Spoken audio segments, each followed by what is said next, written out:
माह सयाम के अंदर फल फ्रूट की मांग में इजाफा हो जाता है, जिस हवाले से तरबूज जो है इंतहाई फेवरेट इस वक्त फ्रूट होता है, जिसके अंदर पानी बहुत ज़्यादा कसरत से पाया जाता है। और जो प्यास रमज़ान मुबारक की रोज़े की होती है उसके बुझाने के लिए तरबूज बेहतरीन फल है। और तरबूज के सब मार्केट के अंदर जो कीमत है 40 से 50 रुपये पर केजी फ़रोख्त हो रहा है। इस समय एक ऐसे तरबूज शॉप पर मौजूद है जिस पर देखा जाए तो कैमरा करीब से दिखा सके तो इस पर भी मास्क पहना दिए गए हिफाजत के लिए, ताकि इस पर मिट्टी धूल कचरा ना पड़े। और इन पर बेहतरीन किस्म के चढ़ाकर तरबूज भी मास्क से बिल्कुल मास्क पहनाए मैंने। और इस हवाले से हमारे साथ तो फ्रूट शॉप के मालिक भी खड़े, इनसे पूछते हैं जी कैसे तरबूज दे रहे हैं और रोज़ाना कितने का आपके सेल हो जाते हैं। अस्सलाम वालेकुम नदीम भाई, आपका शुक्रिया, आप आए हमारे पास।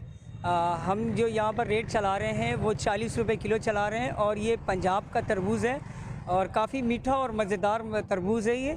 और इसके जो है खाने का मज़ा भी इसका बहुत है। और ये हम 40 रुपये के हिसाब से बेच रहे हैं और रोज़ाना के तकरीबन हम 100-120 के तरबूज़ के दाने बेच देते हैं।